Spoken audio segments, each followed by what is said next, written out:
Hello, everyone. Good afternoon. I want to welcome you to our lecture with Fernando Morais from Pearson, Brazil. He's going to be talking about thriving with technology. Will chaos finally get the best out of us? And before you ask, during the lecture, we'll be leaving the link for you to download the certificate down here on the video description. Now, please welcome Fernando Morais. Thank you so much for your introduction, Barbara. Thank you very much for the invitation. And thank you all for coming for this talk. I'm really excited to talk about the theme that I came with to talk to you about today. Thriving with technology, guys. So can you all see my screen? Everything okay, Barbara? We can just move on. Right. So, guys, for us to get started, I would like to share the agenda for the day with you. And we're going to talk about the times we're in, the fourth industrial revolution. And then we're going to talk about some topics, the relationship between innovation and education, the new normal we're living, effects of the pandemic. We'll talk about some trends and end with a silver lining. Okay, so this is the agenda we have for the day. But I would like to start by hearing some of your ideas, guys. I would like to hear from you. Unfortunately, this presentation cannot be dialogic. I cannot have your voice here. But if I can't have your voice, I would like to have your opinion, your views, at least. And for that, we're going to use a tool called menti.com. And this is going to be our poll number 1 of the day. So please, we're going to use your smartphones during this talk. It can be any smartphone you have. We're talking about technology, right? So I thought it would make sense to use it with you guys. So I hope you guys are ready.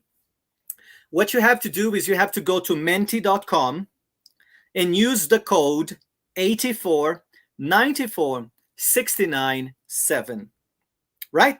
So that's what you're going to do. I hope you're all doing that.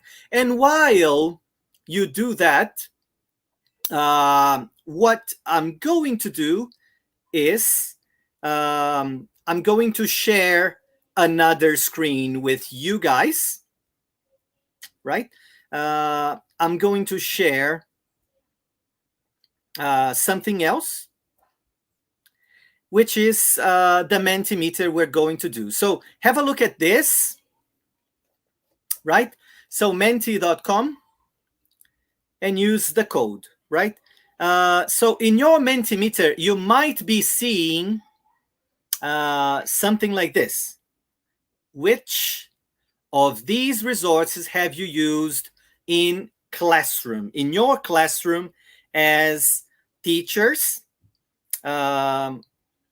I would like to know which of these resources you have used in classroom. So please select the ones you have used already, and we're going to see your votes in here, right? Oh, I think I probably did something.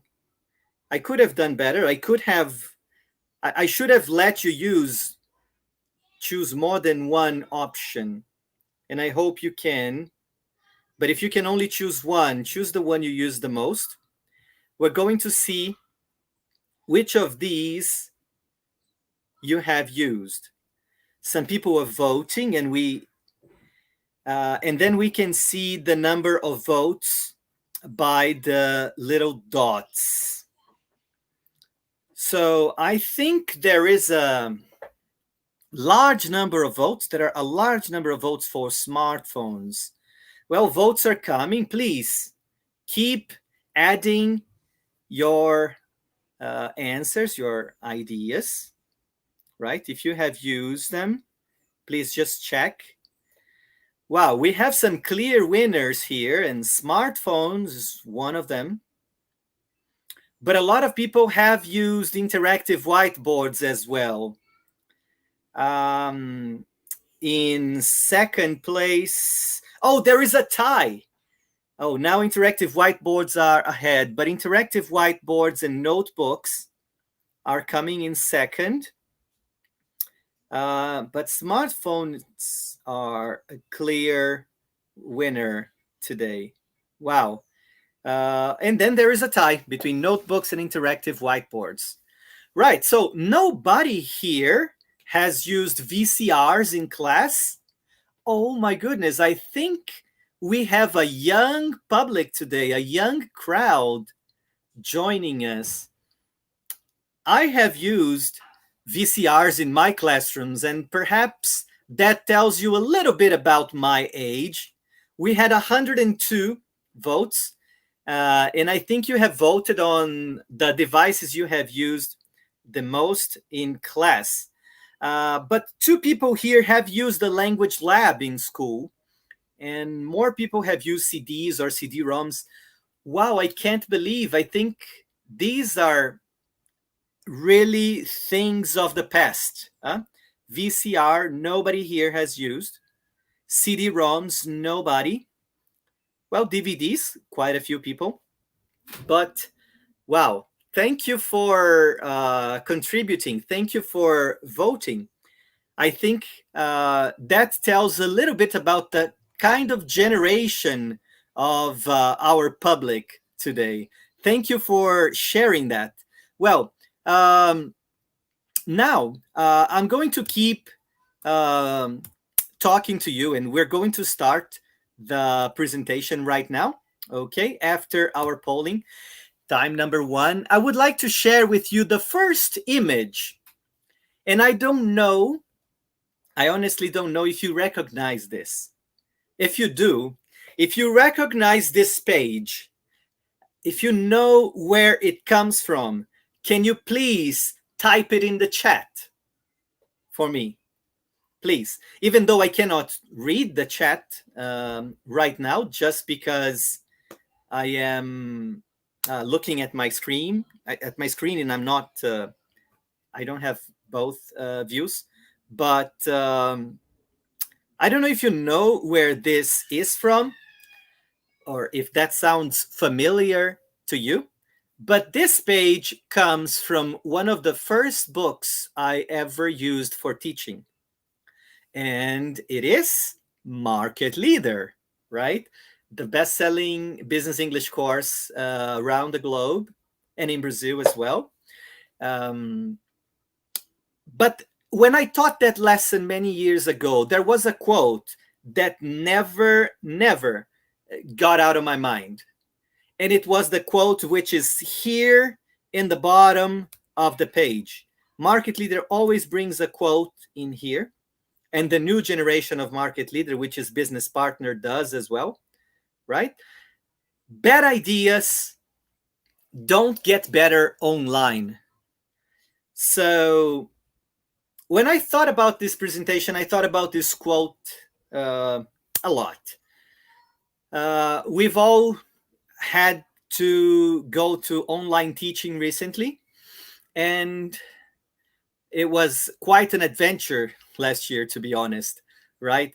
And something we realized was that, well, um, of course, there is a time for you to adapt, but bad classes don't get better online. It's not because you're using technology that classes get better automatically, much to the contrary. We're going to have a look at some things that are part of this process of teaching online and teaching with technology, okay? So I know some of you may have been here last time I presented during Encontro de Férias in the second semester last year. So I am only briefly going to mention something I talked about that day. To say that we are in the fourth industrial revolution, and the first industrial revolution was the one of steam-based machines. factories powered by coal and production being transported by steam trains. There was a second industrial revolution, which happened mostly in England and made possible for the mass production of icons of items, increase the capacity, powers working people, dividing jobs differently in the factory. Um, every person doing a little bit of the job, a part of the job. And then perhaps some of you may have been born during the third industrial revolution. And the third industrial revolution is familiar to us because we have lived in it or close to it, because it happened in the late 20th century. And it is also called the first information revolution. It was the revolution of computers and internet based knowledge. Finally, the times we live in. And that's why I said we are in the fourth industrial revolution, because it's happening right now.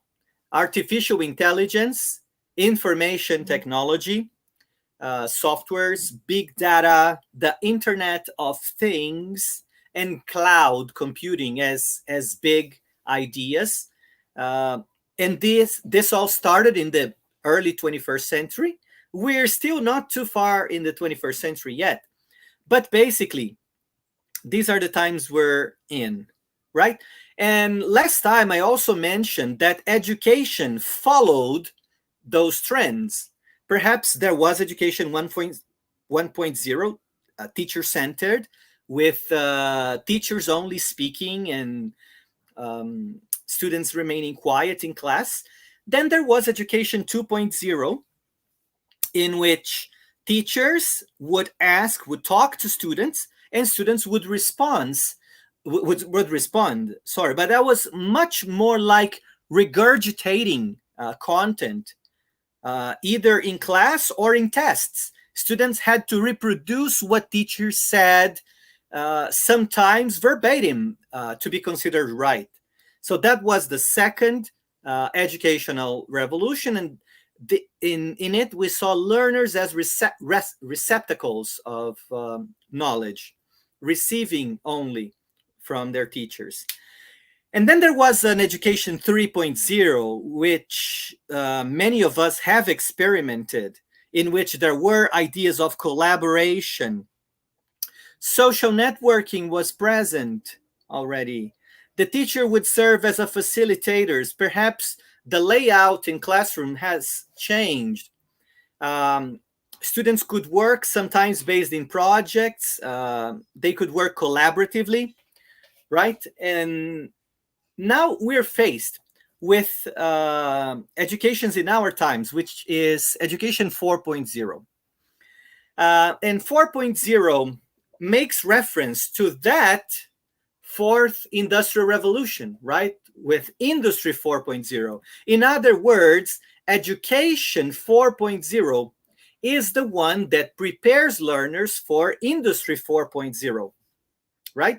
And in it, we see the web as a curriculum, right? The whole web, with learners producing and sharing content with others. We saw that much more last year due to the pandemic. Open access to information, learners making connections, having access to experts, and sometimes working as teachers, right? Being in the shoes of teachers, presenting what they have produced, and educators as resource guides, guiding students' learning. Right. I think there are people here from all areas of education. I hope so. But there might be a majority of language teachers here. And that's why back then, the other time, I talked about a timeline of English teaching methods. And I'm only briefly going to discuss this. Education 1.0 was English teaching 1.0 was behaviorist, was structuralist. Then there was a 2.0, which was more cognitivist and humanistic. And we evolved. The English teaching methods are here. We started from grammar translation and direct method. We moved on to audiolingualism, even though those methods kept being um, used, and they still are today, some of them. And we got to education and English language teaching 3.0, which was more communicative and interactionist, right? These were the times in which the word conversation would have to be used if you wanted new students. You would have to say that you teach conversation. That's communicative language teaching. And I know that for many of us, this is still the most current trend, perhaps. Teaching must be communicative. And the answer to this is yes, it has to be communicative, but we have evolved already as we entered English language teaching 4.0. We have now, more towards the end of the years 2000, principled eclecticism. And what is eclecticism? It's a mixture. So it means we have the best things of each of these trends of thoughts or psychology fields, right? We can use a little bit of what one method prescribed, something from the other method. We get the best out of each of them to make principled eclecticism. But this talk here is not only about English teaching. It's about teaching with technology. Teaching with technology. So I was wondering, and I was reflecting a lot when I was preparing this, and it seems to me that the advances in English language teaching, the advancements in education as well, they were very much related to advances in the psychology of education areas, of course, educational psychology. They had to do with advances in technology. As innovation evolved, these new methods became possible. Some of them would not be possible without some of these advances in technology. In other words, these methods, they have a lot to do with the times we live in terms of devices, in terms of industry as well. So these things are all interconnected. And I took the liberty to prepare perhaps the worst slide I've ever made here. It's so crammed, but comparing English language methods and innovation. And back then, in the beginning of the century, everything we had was, I don't know if you can guess what this is, but it is a radio, right? It's one of the first radios, which was invented in the 18th century, but only became popular. It only spread throughout society in the early 1900s. Newspaper, the printing press was still an important issue, even though it's been there for a while. But that's why we have grammar translation, because we had mostly printed text. And what can you do with printed text? You can translate. That's what you can do. And even though the telephone had been invented in the end of the 19th century as well, it only became popular towards the beginning of the 20th century. But it was mostly used for business to business communication. So it was impossible to think about teaching based on the telephone, basically. And then I don't know if you know what this is. It's not a microwave. It's a TV set. Then the invention of television in the end of the 30s and the beginning of the 40s brought image to place. And I'll give you, this is the $1 million question. What is this?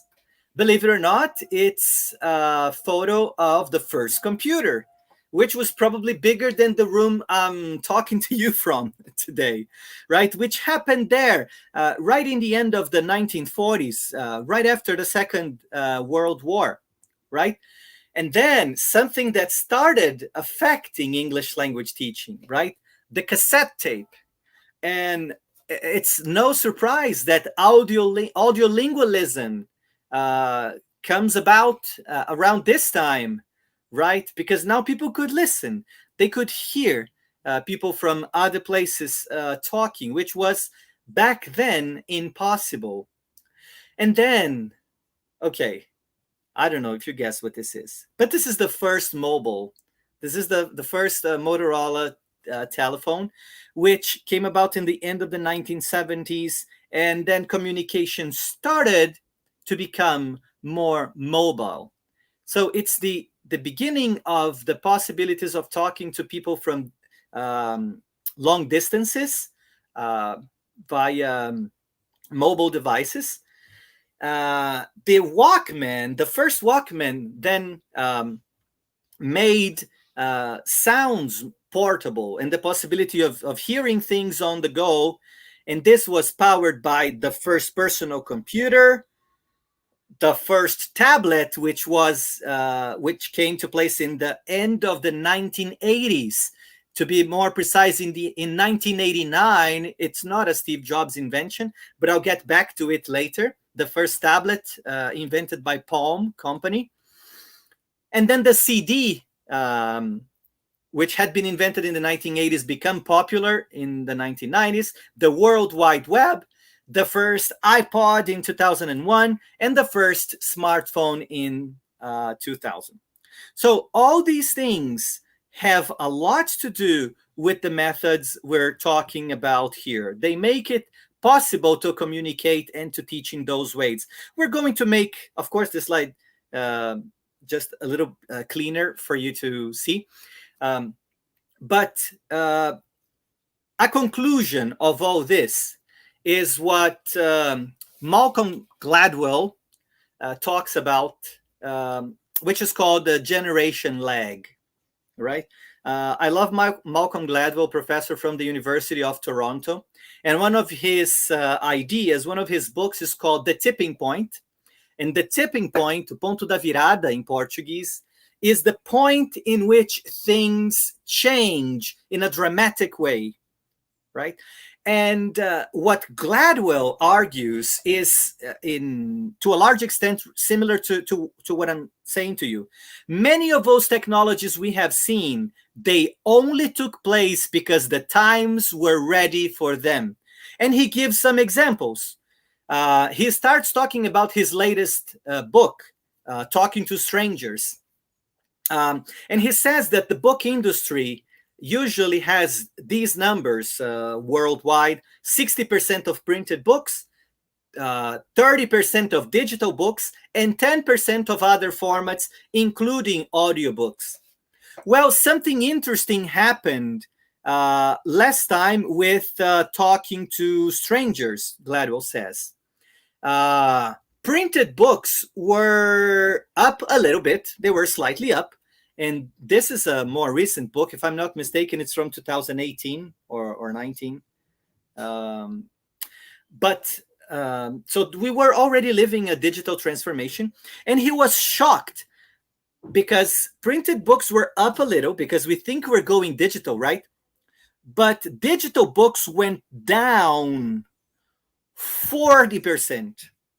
So the numbers went down 40%.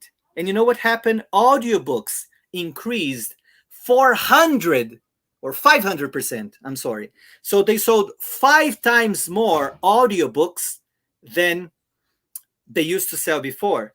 Nowadays, audiobooks are outnumbering the sales of printed books by 2 times. So they sell 2 audiobooks and 1 printed books. Yeah, this is the rate things are going. But then he says the audiobook is not something new. It's a node thing. But there is some time it takes for people to accommodate and to be able to use the technology and engage with it.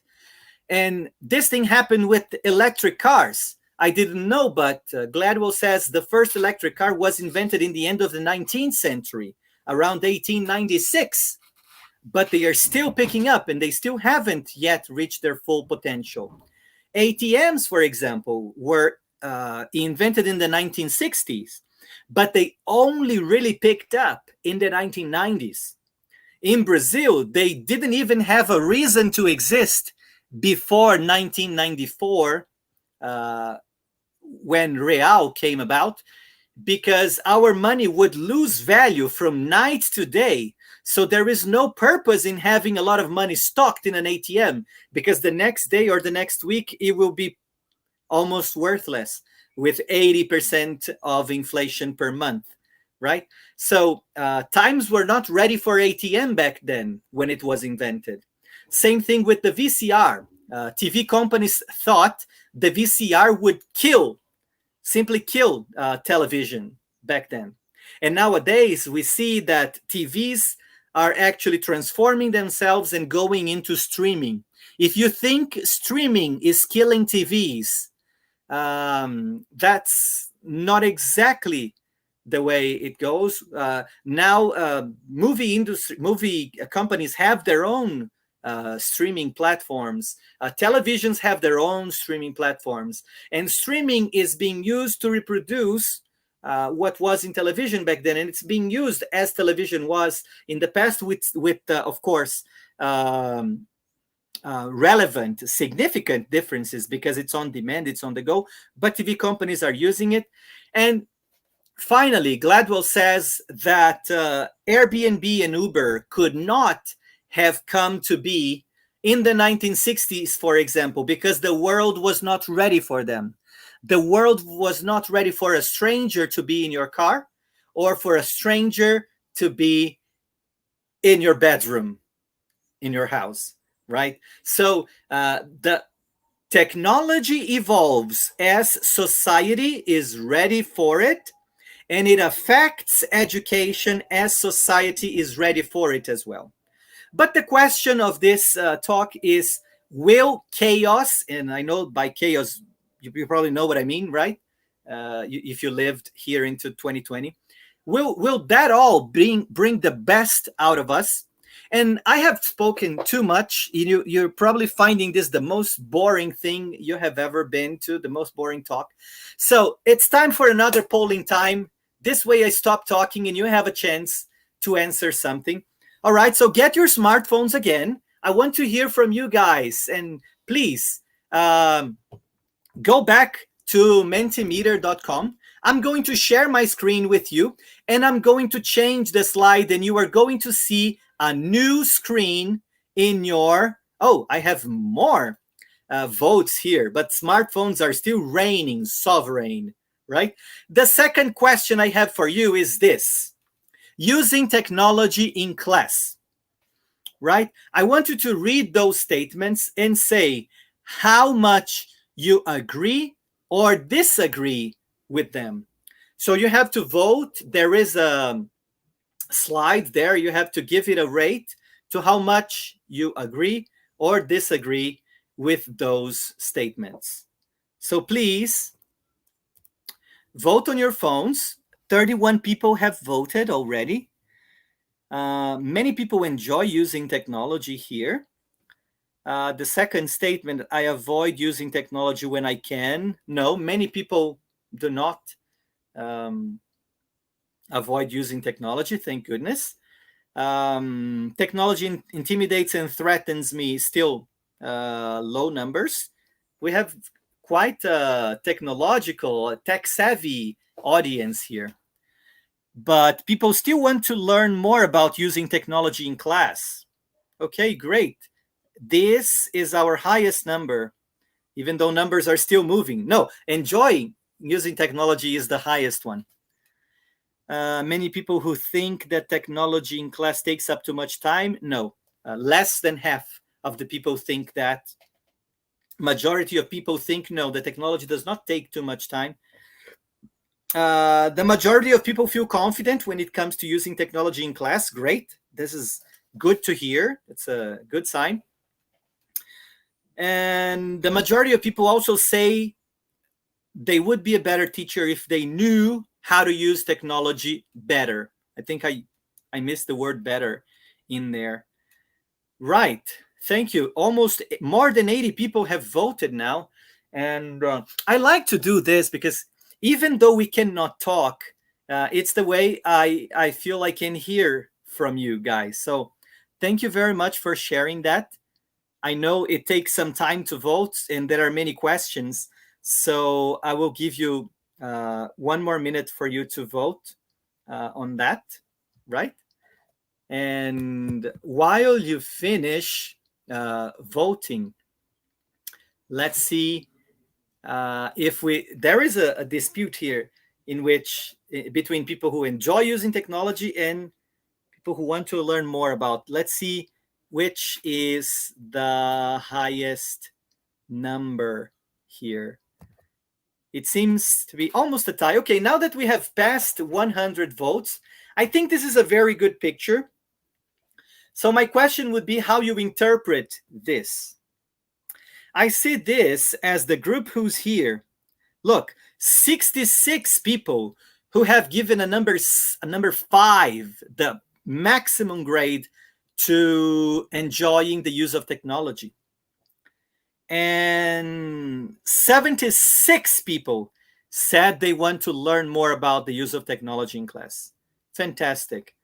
And yeah, so this shows we are eager to use technology and to know more about it because we believe it will make us a better teacher.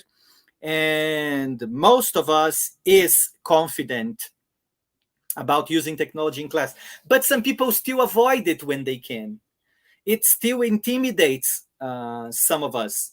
So for those of you who feel intimidated and who avoid using technology, I hope by the end of this talk you will find some relief, right? I hope this will be useful for you somehow, because we're going to talk about the new normal now.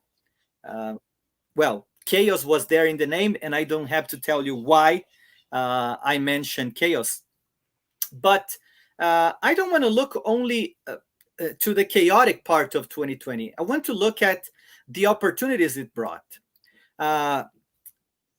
I know that when we talk about opportunities, and I want to make a point here, guys, I don't want to be naive to think that the pandemic was great for education only, right?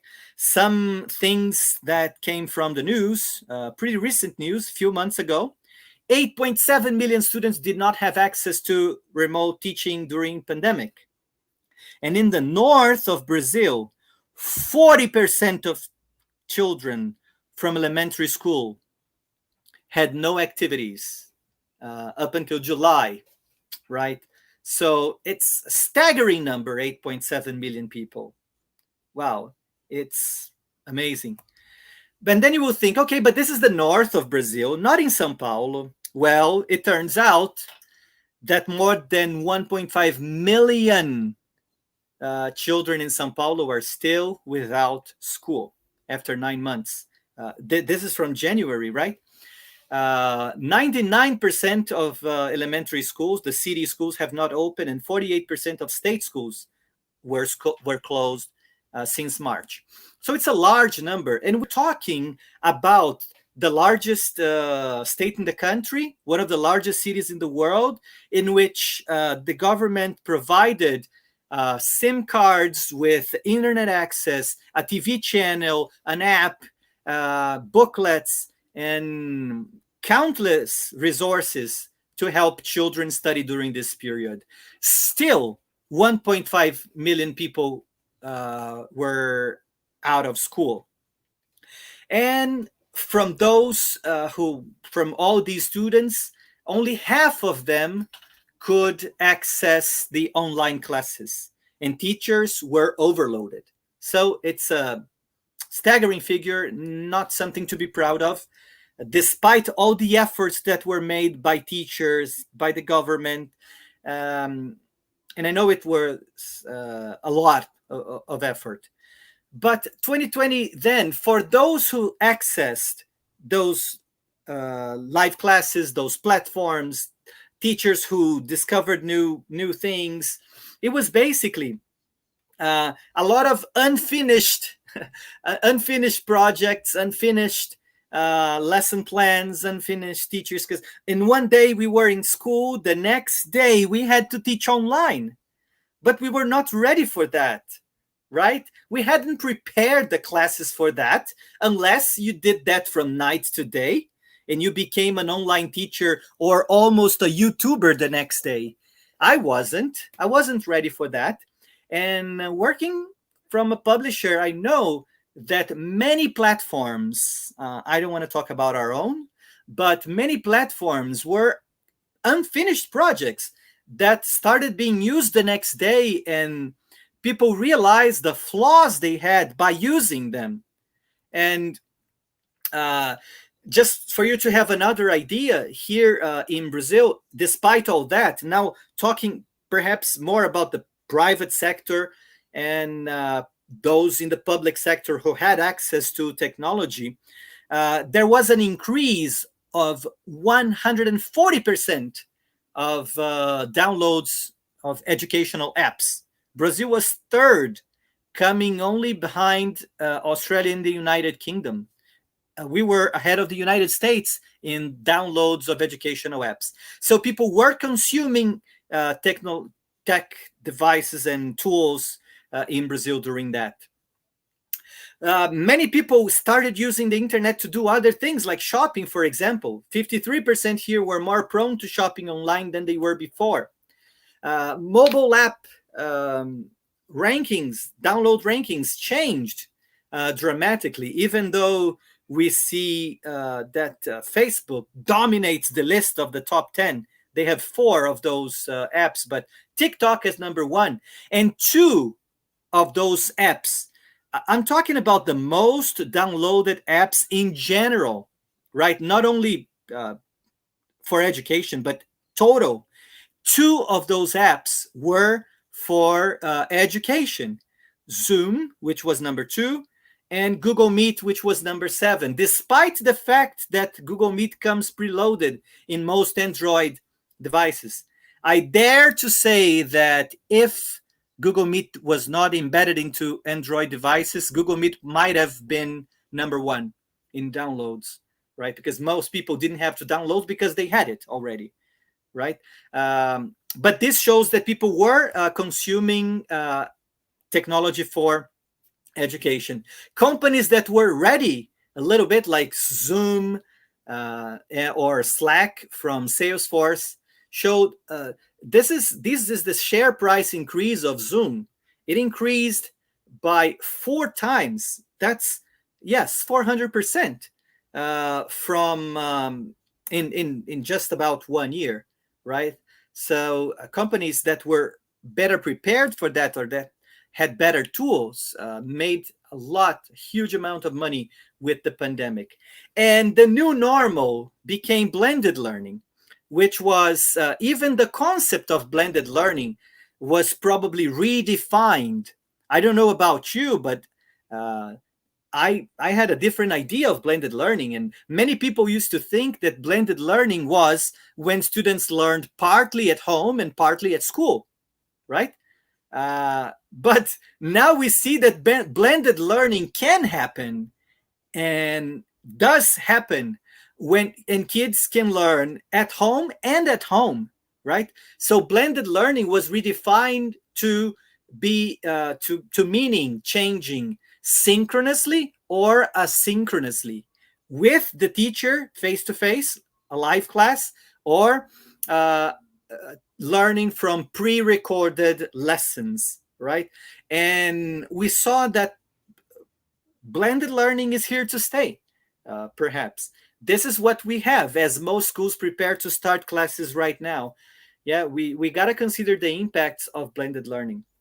But in this movement of online teaching, right, there are some trends that I would like to discuss with you. And perhaps if we, something else occurs me, perhaps I know some people who are teachers. You probably know many in yourself. Um, what really worries me in the topic of the idea of getting the best out of us all is that perhaps technology went online, but it was basically doing the same thing it did in face-to-face classes, or at least schools wanted it to do. Some schools, right, wanted it to do the same thing it did in face to face classes. Some schools kept the same schedule, the same hours, meaning students would stay in front of the computer from 7:30 p.m. a.m. I'm sorry, to 4 p.m. in some cases. Like no more, nothing less than 7 or 8 hours per day in front of the computer, which is insane, right? This is not using the best everything technology can offer you, right? That means overexposure to screens and lots of other problems that may have even physical, social, and emotional problems. But some trends emerged out of this chaos that I thought it would be worth discussing with you, right? Some of these trends were already in place, and perhaps they are more characteristic of Education 4.0 or ELT, English Language Teaching 4.0, not only because of the pandemic, but of course, the pandemic prepared the world in a way for these trends that accelerated things, right? Because you cannot motivate the student online if the content is not relevant, right? He won't even open his camera. So we got to have active learning. Students must be actively involved in the process. And we can do that even with the use of technology, and perhaps especially with the use of technology. Uh, it, I mean, active learning is not the same thing of collaborative learning, right? One thing is to be active. Pair work or group work does not mean collaborative work, right? Collaborate means students interact, they work together for the knowledge construction. They construct knowledge together, right? So if there is a group activity in which knowledge construction is not the main focus of that activity, then this teaching is not really interactive, right? And this is one of the characteristics of Education 4.0, to construct knowledge together. Look at the child as a whole, right? The whole child education, looking at physical, social, cognitive, and emotional aspects of the child, looking to him as an individual, not only as a student who will reproduce things. That's why social and emotional learning grows during this period.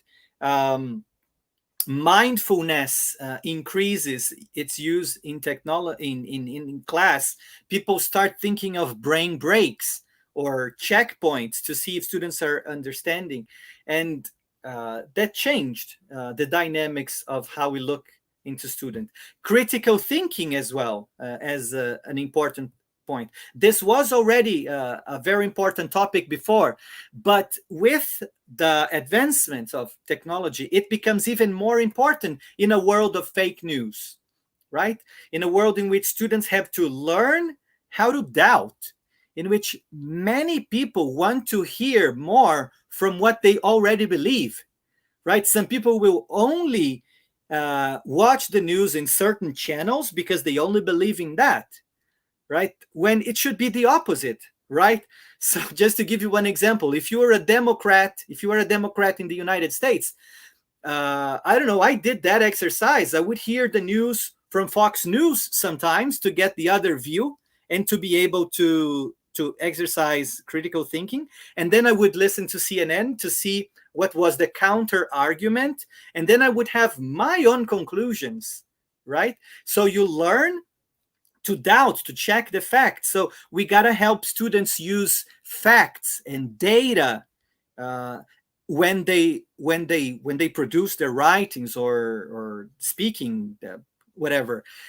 So students need to learn how to think critically, and this is an important trend for the 21st century education. Moving on and going deeper in this idea of learning with technology, thriving with technology. This is a time of learning by doing.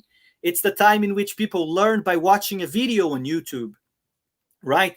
STEM disciplines are being taught more and more nowadays, are gaining in importance. People teaching science, technology, engineering, and math. And guess what? English is in many cases the language chosen for teaching these subjects, which is amazing, right? STEM projects are part of bilingual programs or um, courses in general. STEAM, including arts as well, is also a growing trend.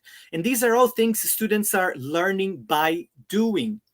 They are producing wonderful projects. And this teaching and this learning of the 21st century, post pandemic learning, has to solve the problems of the world. If learning does not solve the world's problem, then it's not real world context, right? It's not authentic. So authenticity changes from using material that was produced for native speakers. Okay, I know that, but pretty much if you turn YouTube on nowadays, if you open YouTube, you will find authentic material. I mean, um, everything should be authentic nowadays. Authenticity for me, real life context. I mean, not for me.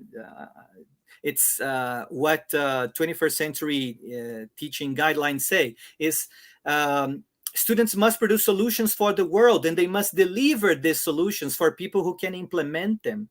So making a project or building something only for showing the teacher, it's not enough, right? That has to be put into the hands of someone who can implement that solution. Then it, or a science fair, or it could be I don't know, a competition, a prize competition, or perhaps something for him to use at home. I don't know, but something must be useful for the world.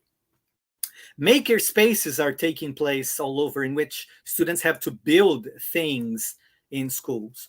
Augmented and virtual reality are trends for this post-pandemic world, in which students can be immersed in a virtual world to learn with it, be it using virtual reality glasses or a screen or an app or whatever. Virtual reality will take to students to other places where they would never be to learn with them. Uh, on the other hand, augmented reality will increase the information students receive from his own world. He will learn things that wouldn't be possible without technology from his world, from his city, from a landmark in his city, or from a park, or some historic uh, building or place. He will learn more about his reality, or he will dive into a virtual reality. This should be part of education nowadays. If you have heard people saying that we should start learning Chinese, how about that? How about starting to learn coding, right? Coding is the new second language. People believe that coding comes second, right after English, right? So if your students or if your programs include coding, I think you are on the way to go. If your children or students are learning how to code, chances are they are going to use these skills in the future, right? They're going to use this to program the machines they are going to use. Um, and as we approach the final part of our lesson, the final quarter of this talk, I would like to hear a little bit more from you, and that gives me some time to breathe as well. I want you to go back to menti.com. Again, get your smartphones, and this will be the last time, okay? I promise. Don't get desperate. Don't get angry, right? Wow, 129 people have voted. Thank you very much for your participation, guys. Third and last question. After all these things we heard, I'd like to hear a few more words for you. After all that was said and done, if you could define the future of education in 3 words, what would these words be? After all that, I would like to have your view of education as well, of the future of education and the way we're headed. how would you define it? If you could use only three key words, what would they be for the future of education? So get your smartphones, guys. All you have to do is to go to the next question there. Oops. I know it takes some time and there is a delay and while I talk. Okay, promising, transforming. Let's see. Wow. Lots of wonderful ideas. Collaboration in the center. It appears twice in there. Right. More answers are coming. Innovation is there. Critical thinking as well.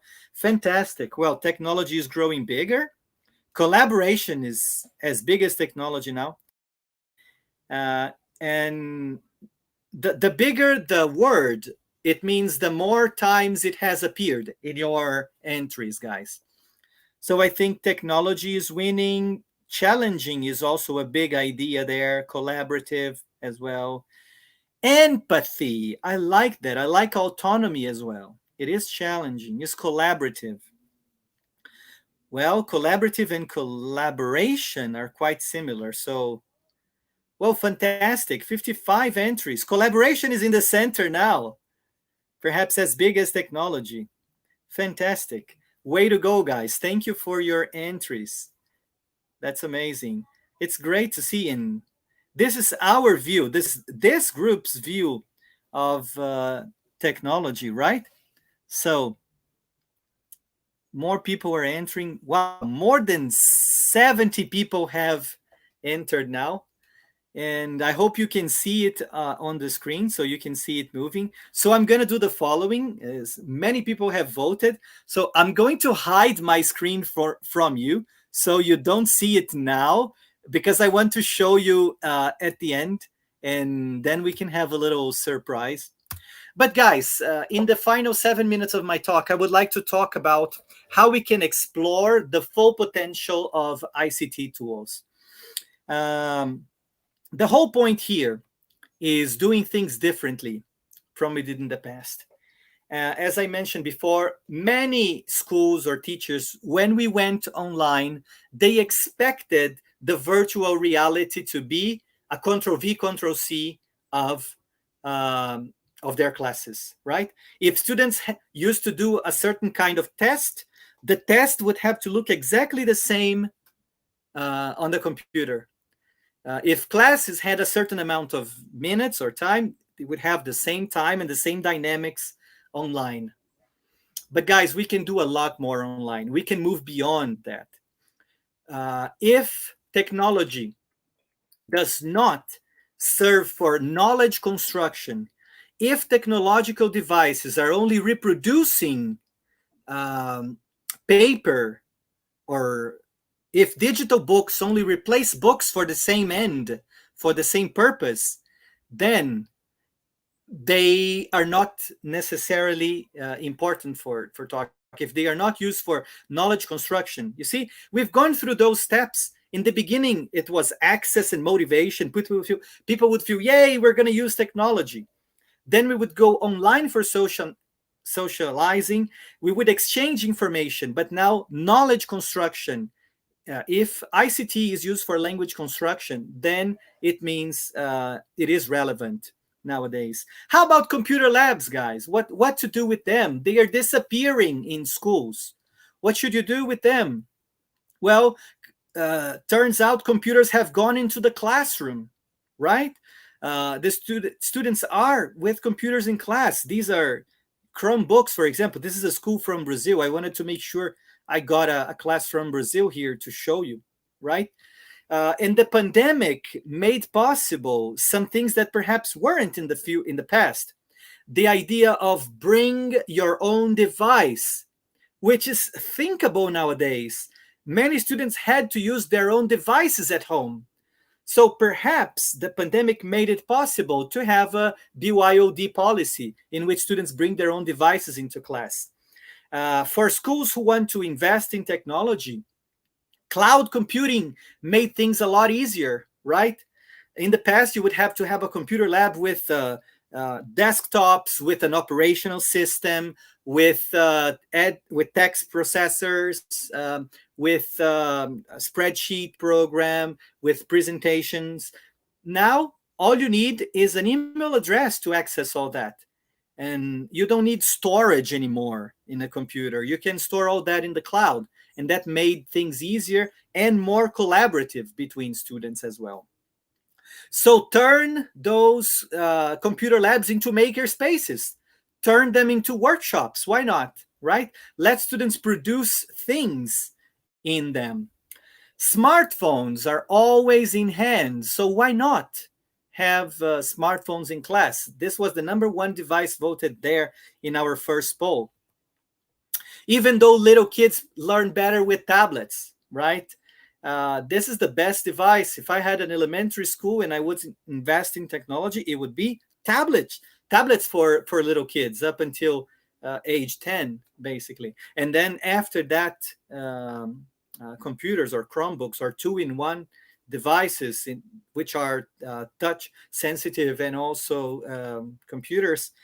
But to finish with a silver lining, some ways for professional developments this time. There are lots of free courses that are low cost for teachers. Teacher certifications offered by Google, by Apple, or Microsoft, big tech companies offering free content and certifications, which is either free or very low cost for teachers, which is available for us online so we can gain this expertise. Online teaching methodologies like ESAP, developed by Pearson. Find out more about that. Go ESAP online on Google. Engage, study, activate, practice. It's a teaching methodology for online teaching. We cannot expect online teaching to be the same as face-to-face teaching. And to conclude, guys, I would like to close with the words of Salman Khan, the founder of Khan Academy. Can you see the pyramid he's making? And perhaps this will tie all the loose ends from my poor speech. Sorry. He says that in the industrial society, the purpose of education would be to prepare people for working in the factories and for perhaps operating machines in factories, building things. Or it would be to form the middle class to perform their jobs, while we had a little bit, the tip of the pyramid would be landowners or aristocrats or the owners of capital, which would rule or administer everything. But with technology and the times we live, with tools like Khan Academy, for example, that Salman Khan invented, came up with, what we experiment nowadays is an inversion of the pyramid. And perhaps the majority of those jobs which working class would do, and some of the jobs the middle class would do in the past, they will be done by computers or with the help of computers. So in such a way that the pyramid is inverted, and the largest number of people nowadays, the working class, will have to use those computers for creating new things, because mechanical or handmade jobs will be done by computers, automatic jobs. So why not helping this generation to produce and to be creators, to thrive in this world? This is the idea, and I know this is possible. I know we can do that by using the full potential of technology. So thank you very much for coming. I hope technology in the chaos will finally get the best out of us. Thank you very much. Thank you for coming. If you don't know how to do that, move fast, take risks. It's okay to try big things. You're better off trying something and having it not work and learning from than having not done anything at all, right? It's much better. Try and take risk. If you don't know how to do it, try it, do it, because using the tools is that you will mature with them and you will learn how to use them better, as in the examples we've seen. Thank you so much. Hi, Fernando. Hi, everybody. Thanks a lot for joining us. If you need your certificates, the link to download it is on the video description. And I'll see you there on our next lecture presented by Lucero Aguilar talking about quarantine teaching right now at 5 p.m. Brazilian time. Thanks a lot, everybody. Bye bye.